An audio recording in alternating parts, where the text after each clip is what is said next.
One autumn afternoon in 2011, in the city of Clarksville, Tennessee, a place of white fences and neatly trimmed lawns that made people believe it was a safe and peaceful town, a young mother looked away from her daughter for just a few minutes.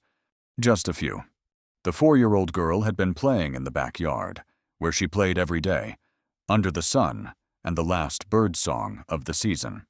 There was no scream, no sign of a struggle, only silence. When the mother returned, all that remained was a small pink plastic shovel stuck in the sandbox, and the empty space where her daughter had been. Within hours, Clarksville police locked down the neighborhood and launched the largest search the city had seen in over a decade.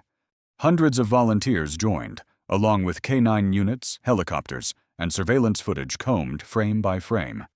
Nothing. No evidence. No suspects. No trail.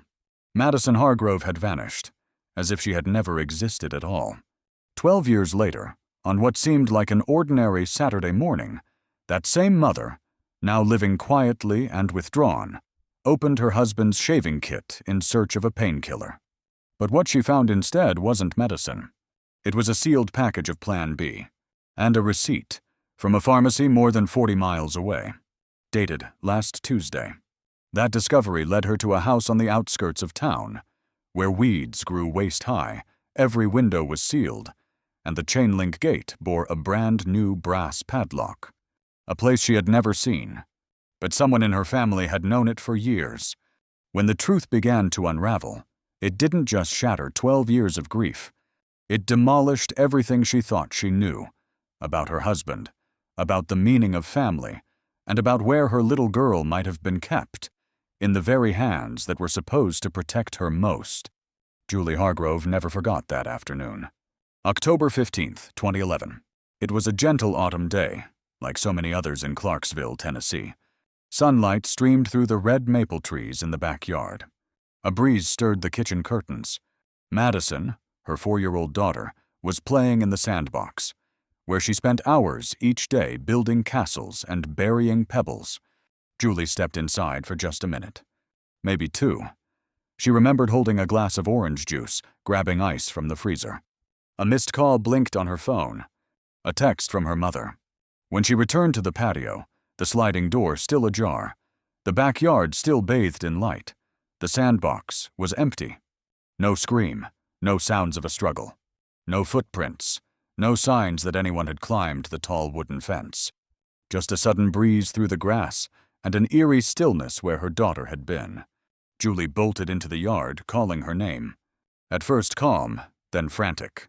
She circled the house, searched every room, every closet, every shadowed corner. A neighbor heard the shouting and came running. Someone called 911.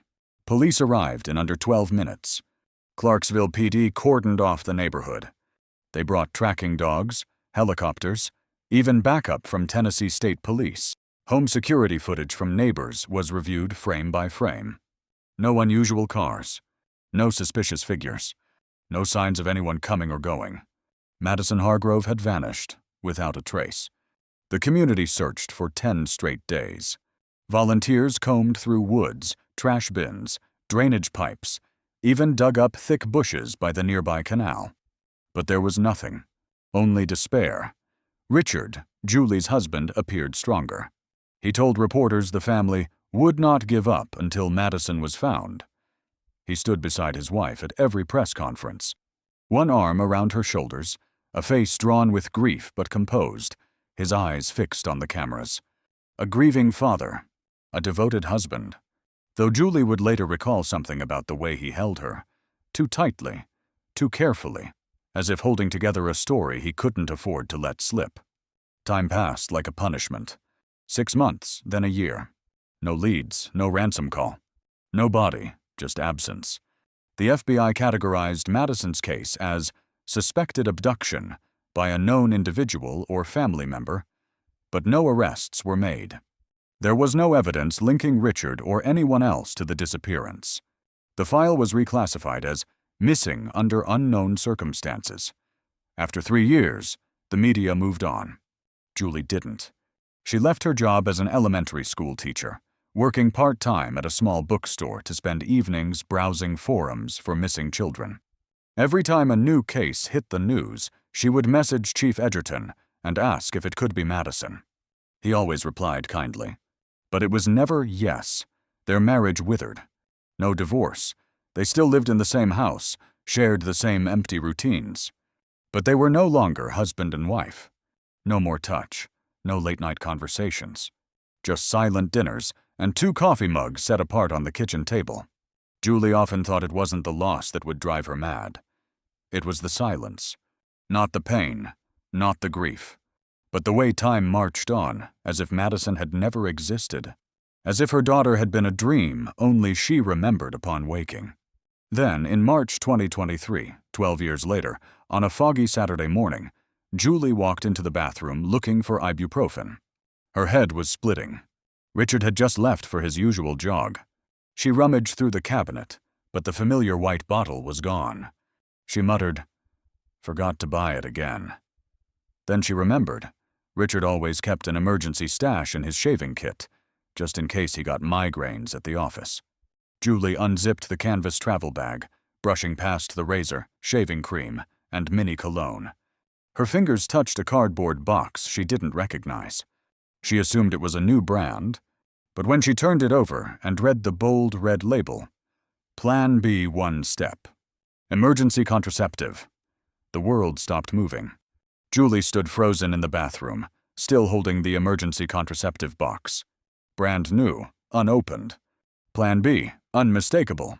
A pill used in emergencies after unprotected sex.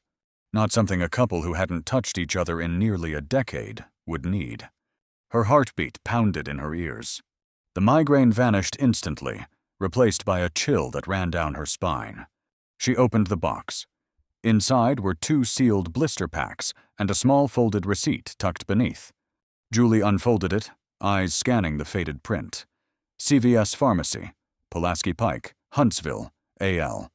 Purchase date, Tuesday last week. Total, $53.98. Huntsville? Alabama? That was over an hour and a half from their home. She remembered that day clearly. Richard said he had to work late, handling server upgrades for a demanding client. He got home just before midnight, sweaty, exhausted, but still hugged her and said, "Everything's fine now." She wasn't sure anymore if that was reassurance or a cover. Footsteps echoed from the stairs. Julie flinched and quickly stuffed the box and receipt back into the bag, zipped it shut, and placed it exactly where it had been. Richard returned from his jog, sweat clinging to his forehead, tank top soaked, face flushed. He stepped into the bathroom just as Julie stood up straight. His eyes immediately went to her hands, saw nothing, then scanned her face, now stiff with tension. "You okay?" he asked, his voice neutral. "You look pale." Julie nodded. "Just a headache." "I couldn't find the ibuprofen." Richard opened a different cabinet. "Might have left it downstairs." "I'll grab it." He left quickly, a trail of steam behind him, sweat, drugstore cologne, and something metallic in the air. Julie didn't follow. She turned and walked into his office, the room he always locked when he wasn't home. Today, the door was ajar. The computer was off. The desk was obsessively neat, a mug of pens, a desk calendar, a few tidy folders. But what made her stop cold was the small brass key taped under the desk calendar. The kind used for safety deposit boxes or secure file drawers. Richard had always said the drawer held tax documents. She'd never been allowed to open it. Her hand trembled slightly as she slid the key into the bottom drawer. A soft click, and it opened. Inside were financial records, utility bills, and bank statements. But what made her stomach drop were the real estate documents showing the address, 412 Franklin Street, Huntsville, AL, listed under the name David Hargrove, Richard's younger brother, who had moved to Thailand back in 2009. Julie remembered clearly. David once asked Richard to manage a few small properties while he worked overseas. Just a couple of rentals. Collect the checks, pay the taxes. The power of attorney agreement was signed right at their dining room table, while Madison sat nearby, playing with wooden blocks. But this address, Franklin Street, had never come up. It wasn't on any of the tax returns she'd ever seen. She flipped further. Electric bills, gas, water, all paid on time, monthly, going back over 11 years. Clear proof that the house wasn't vacant. Julie sank to the floor. The ground seemed to tilt. If the house belonged to David, why was Richard paying the bills through a side account? Why was there a plan B in his travel bag? Why go all the way to Huntsville? A thought flashed through her mind. Madison. The pink shovel in the sandbox. The unlocked back door. No scream, if. She didn't dare finish the sentence. That afternoon, Julie said nothing to Richard. She closed the drawer, retaped the key beneath the calendar as if it had never been touched. She cooked dinner like always, let Richard sit at the kitchen counter scrolling through emails as though nothing had changed. But inside, a storm was building. Not jealousy, but the instinct of a mother who just caught the scent of blood. That night, while Richard slept, Julie returned to his office. This time, with purpose. She photographed everything. Utility bills, property records, the deed for the house on Franklin Street. All of it saved to her phone, along with pictures of the unfamiliar keys on Richard's ring. One key stood out, a large brass one, the kind used for heavy-duty outdoor locks. The next morning, Julie claimed she needed to run errands at Target. Alone, she drove south, crossed the state line, and headed toward Huntsville. She knew that if Richard ever discovered she'd asked questions about that address, everything would unravel. Not just their marriage, but her chance at the truth. The GPS led her into a quiet suburb on the north edge of Huntsville. Franklin Street appeared just past a sleepy intersection. She slowed as she neared number 4112. The house sat near the end of the road. A small one-story home with faded yellow siding, worn gray shingles, and a chain-link fence wrapped around the front yard. The gate was secured with a new brass padlock. Every window was sealed, some with thick curtains, others taped over with cardboard. No name, no house number, no mailbox. But what chilled her was the signs of life. Fresh tire tracks on the damp gravel, oil stains from repeated parking, a faint glow behind one of the curtained windows, even in the daylight. And more than anything, the unsettling sense that the house was watching her. Julie didn't stop directly in front. She parked 3 houses down, behind an abandoned pickup truck, and waited in her car. 10 minutes, 20. No one came or went. Finally, she saw an elderly woman walking a small dog, bundled in a knitted coat and large sunglasses. Julie rolled down her window. "Excuse me," she called gently. "I'm looking to buy in the area. My husband and I are thinking about relocating closer to Huntsville. Do you happen to know who lives in that house?" The older woman stopped and glanced toward number 412. Her expression shifted. "You mean the yellow one?" Julie nodded. "Strange place," the woman said. "Someone comes around maybe once a week. Only at night. Drives a big gray truck. Doesn't speak to anyone. Do you know who he is?" Julie asked, heart pounding. "No. I tried saying hello once. He just stared at me. Not a word. Gave me chills even in July." Julie swallowed hard. "How long have you lived here?" 43 years, the woman replied. "That house used to belong to some foreign guy. A few years later, that man started showing up at night. Never saw anyone else. But I've heard things. Noises like machinery running, drills, saws, maybe. But in the morning, nothing changed."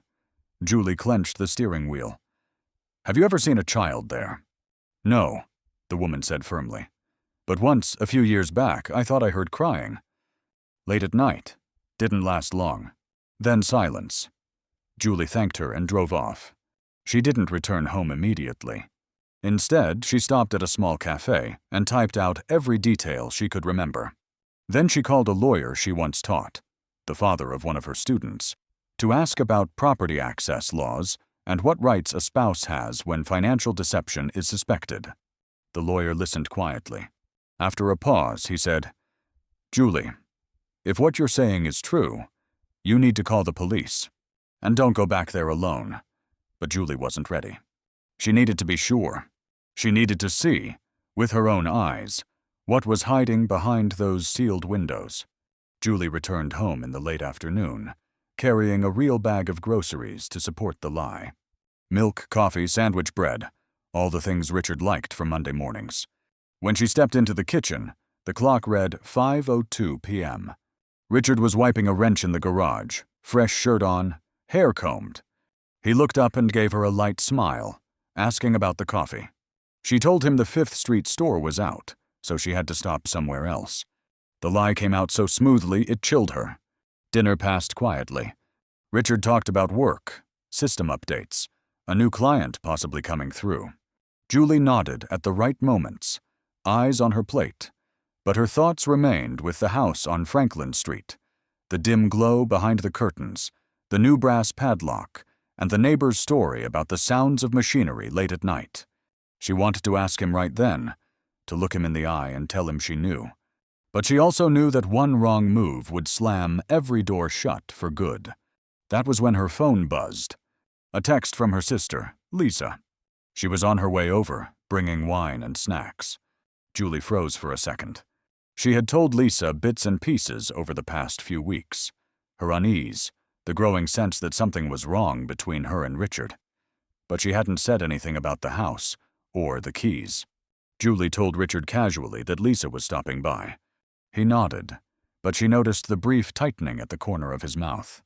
15 minutes later, Lisa burst through the door as usual, sweater hanging off one shoulder, arms full of grocery bags and a bottle of white wine.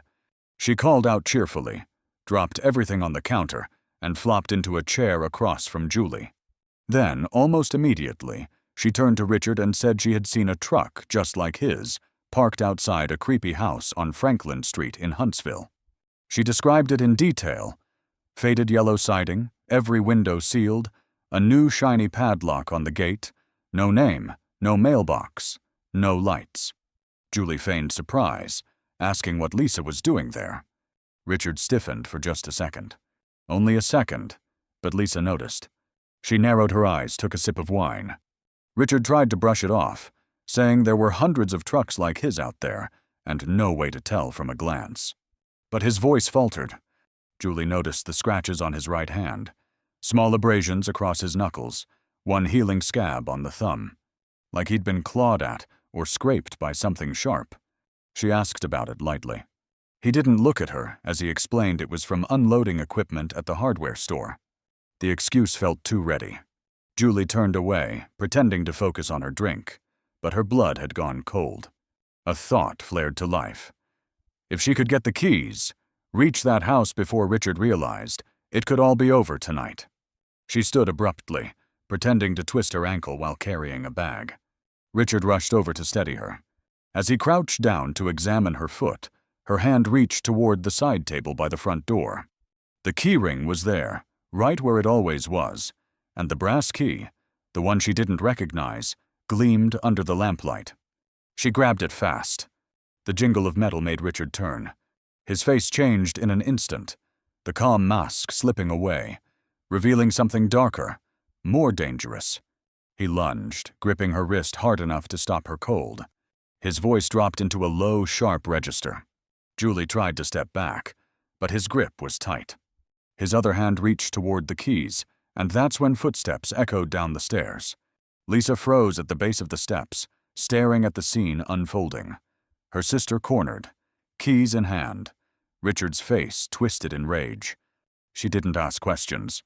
She reached into her pocket and pulled out her phone. Richard let go, but his eyes burned. Julie took a step back, keyring still clenched. Lisa lifted the phone, threatening to call the police. Before she could dial, Julie spoke first, quiet but firm. She told her sister to let her go. Right now, no one said a word. Julie walked out the door, got into her car, and slipped the keys into her coat pocket. She didn't look back. But behind her, she could still hear Richard's voice, low and sharp, calling her name like a warning. She didn't stop. Not when she was this close to the door that might be hiding the daughter she'd lost 12 years ago. Julie drove like a woman possessed. Clarksville blurred past her windshield, red lights ignored, speedometer climbing well beyond legal limits. The keyring bit into her palm, clenched so tightly her fingers had gone numb. She didn't know if Richard was following. She didn't look back. All she knew was that with every passing minute, if her daughter was still alive, she might be trapped somewhere in silence, alone. She reached Huntsville in under 50 minutes. The GPS still had the address saved from earlier, 412 Franklin Street. Dusk had settled over the city, street lamps flickering on. Franklin Street was eerily quiet, like a neighborhood holding its breath. The faded yellow house came into view at the end of the road, sallow and sunken like a sore on the landscape. Everything looked the same. Sealed windows, chain-link fence, faint light behind the curtains, and that fresh brass padlock gleaming in her headlights. Julie killed the engine, sat motionless for a moment. Sweat clung to her back despite the AC. She scanned the street. No people, no movement in any of the windows nearby. Her hand trembled as she fit the key into the padlock. It clicked open with a sound that made her flinch. She pushed the gate wide and stepped into the yard. Weeds brushed her knees, and the damp soil squished beneath her shoes. The house loomed ahead, every detail screaming that someone lived here, but no one wanted that known. The front door was closed, but not locked. Julie placed her hand on the knob. It was ice cold. She turned it slowly. The door swung open without resistance. Inside was silence. The living room was too clean. Neatly arranged sofa, an old TV, a low bookshelf. But it wasn't the order that disturbed her. It was the absence. No clutter, no coffee mugs, no jackets tossed over chairs. The space was lived in, yet sterile. Sanitized. As if someone went to great lengths to erase all traces of themselves every time they left. She moved deeper. The kitchen was empty too. The fridge was plugged in, humming softly. Inside were bottles of water, a half-empty carton of milk, and a single bottle of children's vitamins. No food, no leftovers. No signs of a meal ever being prepared. She opened drawers, utensils, latex gloves, and near the bottom, a bottle of antibiotics recently opened, prescription label torn off. At the end of the hallway, one door stood out. It was smaller, almost hidden in shadow. She approached. 3 slide bolts secured it from the outside. Her heart thudded as she released them, one by one. The final click was the loudest thing she'd heard since entering the house. The door creaked open to reveal a steep wooden staircase descending into darkness. The smell hit her first, metallic, damp, something else she couldn't name. She moved slowly, feet careful on the steps. A dim bulb glowed at the base of the stairs. The basement was cold, the walls unfinished concrete. On either side of the room were 2 small doors. One had a reinforced square window, thick and shatterproof. Julie stepped up and peered inside. And then her breath caught. The room was small, a single bed with metal rails and leather restraints, a chemical toilet in the corner, an old desk stacked with textbooks. On the floor, huddled in the corner, was a figure. Long tangled hair, oversized clothes, arms wrapped around thin knees. Julie tapped the glass. The girl stirred, lifting her head. And in the pale light, Julie saw them. Green eyes she had memorized when she used to count eyelashes on her baby's face. She couldn't speak. Her palm pressed to the glass. Her lips moved silently. Madison? The girl backed away. Her face twisted with fear. Her lips moved too, soundless behind the thick pain. But Julie could read it clearly. Daddy said no one can come here. Julie's chest seized. Her hand fumbled for the key. A lock sat just below the handle, brass, heavy-duty. She slipped the unfamiliar key in, turned it. The door opened. The smell intensified. Cleaner, sweat, something human and wrong. Madison shrank into the corner, whispering words Julie couldn't fully make out. Julie dropped to her knees, voice breaking. "It's me, I'm your mother." From the stairs behind her, floorboards creaked. Julie turned and saw him. Richard. He stood halfway down the staircase, shadows cutting across his face. His eyes glinted, not with anger, but with panic. The kind of panic that came not from being discovered, but from losing control. His face was calm. His hands not so much. Richard descended the basement stairs slowly, as if each step chipped away at the 12-year lie he'd spent his life constructing. The dim light overhead lit only half his face, the other half swallowed by shadow. but his eyes glinted with something unnatural. Possession. He stopped a few feet from Julie, breathing hard, his shoulders rising and falling, his gaze fixed not on her, but on the open door behind her. Julie was still kneeling, one hand gripping the doorframe, the other reaching toward Madison. But her eyes stayed locked on Richard. She didn't know what would happen next, only that she had stepped too far into something irreversible. The man before her was no longer her husband, not in any recognizable sense. He was something else entirely, something she could barely comprehend. He spoke at last, his voice hoarse and strained. "You don't understand, Julie." Just 6 words, but they carried the weight of every twisted justification he had rehearsed over the years. She needs care. The world out there would have destroyed her. I kept her safe. Julie didn't answer. She didn't need to. The simple fact that Madison existed behind that door was answer enough. It rendered every word he said meaningless. Richard stepped forward. "She's sick," he continued. "You don't know what I've seen. How she panics when strangers come near. You weren't there. You weren't there after she disappeared. I saw what she needed. She needed me."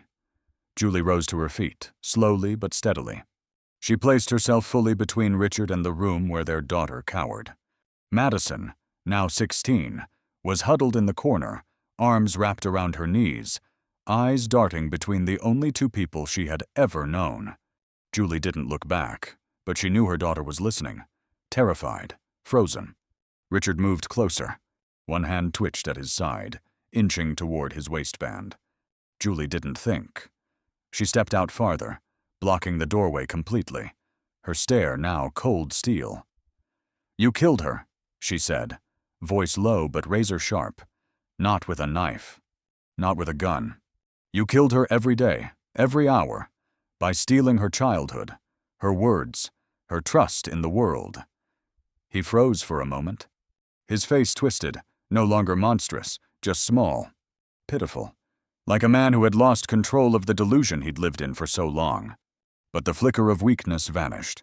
He reached behind him and pulled a folding knife from his back pocket. The silver blade flashed under the basement light. Julie didn't flinch. But she heard it. Faint footsteps upstairs. A voice followed. A woman's voice. Police, asking if anyone was inside. Richard's head jerked toward the sound, panic blooming behind his eyes. In that split second of distraction, Julie lunged. She grabbed his wrist with both hands and threw her weight into him. She wasn't stronger, but fear, fury, and a mother's instinct carried her farther than strength ever could. They collapsed to the floor. His breath hitched. Her knee slammed into the concrete as they wrestled. The knife clattered away into the shadows. But he kept fighting. His hands found her throat, his fingers squeezed. His eyes were wild, no longer human. And then, boots on stairs. Commands shouted. A weapon cocked. Light burst through the darkness, blinding and hot. Julie gasped for air as Richard's grip released. Officers surged forward, pulling him off her. She stumbled backward, choking, her eyes wide with disbelief. 3 officers surrounded Richard, forcing him to the ground. 2 more rushed past her, heading for the room behind her. Richard looked at her once more as they cuffed him. Not with anger, not even hatred. With twisted regret, as though she had betrayed some sacred promise, as though she had stolen his secret. Julie didn't care. Her eyes locked on Madison. The girl stood frozen, trembling, skin pale and drawn, her hair matted and wild. When police opened the door, she didn't flee. She just stared at her mother, unsure if she was real. Julie stepped forward. No sudden moves. No reaching out. She knelt, voice breaking into a whisper. "It's me. I'm your mom." Madison didn't speak. She stared a long time, then finally whispered the only words she could muster. A quiet, aching echo from the life she'd known. "I was good," Julie broke. Not from pain, but from those 3 words, proof that her daughter had survived 12 years in darkness, in silence, in captivity, and that all that time she had fought to live, to obey, to be good. Madison was taken to Huntsville General Hospital that same night. As doctors evaluated her condition, Julie stood outside the exam room, clutching a cold paper coffee cup, eyes fixed on the frosted glass. Madison didn't scream. She didn't resist. But she didn't reach for anyone either. She simply sat against the wall, legs folded up, eyes wide and hollow. Dr. Avery Lee, a young resident, said something Julie would never forget. "She has no defensive reflexes. It's like she's been programmed." Those last 3 words hit Julie like a hammer. Madison didn't speak for the first 36 hours. She ate when asked, drank when prompted, went to the restroom on schedule. No crying, no smiling, no recognition. She didn't call Julie Mom. When medical staff approached, she shrank from female nurses but didn't react to male doctors. If touched accidentally, even gently, she recoiled as if burned. The hospital's trauma psychiatrist, Dr. Claire Patel, was brought in on day 2. After her first session, she pulled Julie aside and sat her down. "She doesn't see herself as a victim," she said carefully. "In her mind, her mother has been dead for years, and her father is her entire world." Julie said nothing. Every word lodged in her throat. For 12 years she had imagined the moment she'd find her daughter. The tearful reunion, the desperate embrace, the cries of "Mommy." Nah, but reality was a teenage girl who didn't know who she was, who didn't trust anyone except the man who had kept her prisoner. From the law enforcement side, the interrogation of Richard had already begun. Lead investigator Lisa Morrison, a seasoned officer who had worked 3 child abduction cases before, admitted she hadn't seen anything like this. Richard didn't deny anything. He spoke in detail, calmly, without remorse. He described how he'd built the basement 3 years before the abduction, how he'd disguised the initial isolation as a treasure hunt, luring Madison into the secret room, how he'd drugged her juice so she wouldn't wake during moves. The worst part, Morrison later told Julie, was that Richard didn't believe he had done anything wrong. He truly thought he was saving her, she said. He created a world where she didn't know anything beyond those walls, homeschooling lessons, vitamins, and rules twisted around his voice. Evidence from the house came pouring in. Video footage, hundreds of hours of Madison reading, writing, solving math problems. Notebooks filled with graded work. His handwriting in the margins, things like, "Great job, sweetheart. Y.A.or, remember to practice your 9s. In a locked cabinet, they found dozens of discarded Plan B packages, contraceptives, and handwritten logs. Phrases like, Day 14, disobedient, reinforce schedule. Julie wasn't allowed to read the full contents. Morrison only said it wasn't education. It was indoctrination. Julie stayed at the hospital every night, sitting outside Madison's room. She didn't try to force anything. She just waited. On day 5, Madison asked a nurse, "Who's the brown-haired woman?" On day 8, she looked at Julie for longer than 5 seconds.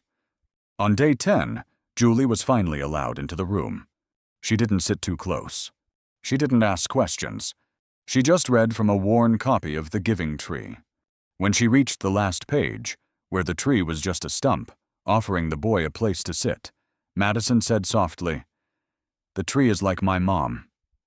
Julie looked up, her lips trembling, but all she did was nod. No tears, just a faint aching smile. Dr. Patel said it was a sign, a beginning, but recovery would take years, maybe a lifetime. Madison might never fully understand that what happened to her was wrong. Worse, she might always believe it was her fault. Julie didn't care. She had found her daughter, and this time she wouldn't let go. The trial of Richard Hargrove began 6 months after Madison was found.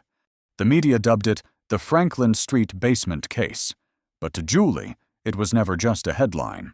It was her house, her 12 years of sleepless nights, every silent scream, every imagined reunion.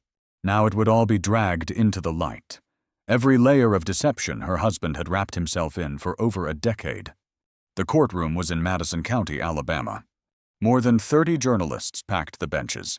Prosecutors brought 5 charges: first-degree kidnapping, unlawful imprisonment, sexual misconduct with a minor, psychological coercion causing long-term neurological damage, and financial fraud. The most serious charge carried the possibility of life without parole. On the first day, Julie was called as the opening witness. She stepped up to the stand with a calm that even her attorney hadn't expected. She told everything. The afternoon Madison vanished, the discovery of the Plan B pills, the confrontation in the basement. She didn't cry. She didn't shake. She simply told the truth, with the voice of someone who had lived alongside pain for so long, it had become a part of her. Richard's defense tried to shift the narrative, that he had rescued his daughter from a corrupt world. They emphasized that he hadn't beaten Madison, hadn't starved her, hadn't locked her in a cage like the monsters in other famous abduction cases. They called it a pathological misunderstanding of fatherly protection. The prosecution did not relent. They played videos, hours of footage showing Madison seated on a bed, reciting lessons over and over, her eyes glassy and void. They showed Richard's handwritten journals, notes scribbled after each correction, where he punished her for asking about her mother. They brought in Dr. Patel. Dr. Patel testified, "She doesn't understand that she was harmed. That is what makes this so dangerous. When a child believes captivity is normal, the perpetrator hasn't just taken their body, they've destroyed their internal world." The courtroom went silent, but the heaviest blow came from Madison herself. On day 8, after weeks of trauma therapy, Madison agreed to testify. Julie didn't push, didn't ask. But when her daughter walked to the witness stand, pale, thin, but upright, the room held its breath. She didn't call him Dad. She used his name. She told the court, in hesitant, broken sentences, that she had been told her mother died, that the outside world had viruses, bad people, that if she was good, she'd be rewarded, that if she asked about Julie, she wouldn't get dinner.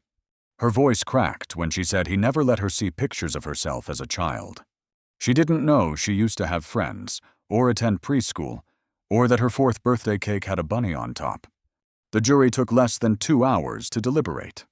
Guilty on all 5 counts. Richard didn't react. When the judge sentenced him to life without the possibility of parole, he turned and looked directly at Julie and Madison seated 3 rows behind. And he smiled, a strange, warped smile. Not of love, not of remorse, but as if in his mind he still believed he had won. After the trial, Madison said nothing. As they left the courthouse, she asked Julie a single question. "Do you think I can start over?" Julie squeezed her daughter's hand. It was still cold, but no longer trembling. "I don't think we have to start over," she said. "We just keep going, a little better each day." 2 years after the trial, Julie still hadn't left Clarksville. The house where Madison disappeared remained unchanged, the old sandbox now overgrown with weeds. Julie hadn't moved, hadn't listed it for sale, hadn't painted over the fence. She kept it as it was, not because she wanted to remember, but because forgetting felt more dangerous. If someone walked by and asked, she would tell them. No shame, no silence. What happened here, to her family, was not going to disappear into quiet ever again. Madison now lived at a trauma recovery center in Asheville, North Carolina, a place with soft hills, green lakes, and red maple trees in the fall. She liked it there, not because it was fun, but because it didn't require her to smile. Over 24 months of therapy, Madison had begun to peel away from the image of Richard.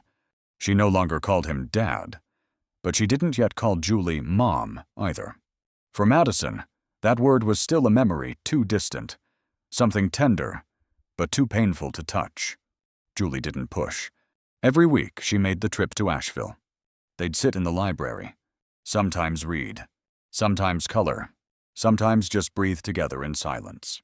One day, Madison asked, "What if I never feel normal again?" Julie replied, "I never felt normal again either. But we're not what happened to us. We're how we live after." There was no perfect ending. No sudden return to high school, no made-for-TV redemption arc. But there were small victories. Madison began choosing her own clothes. She learned to say no. She stopped asking permission before leaving the room. In month 18, Madison wrote a short poem. One line read, "I'm the tree without roots, still sprouting leaves after the storm." Julie kept it folded in her wallet, taped at the corners so it wouldn't tear.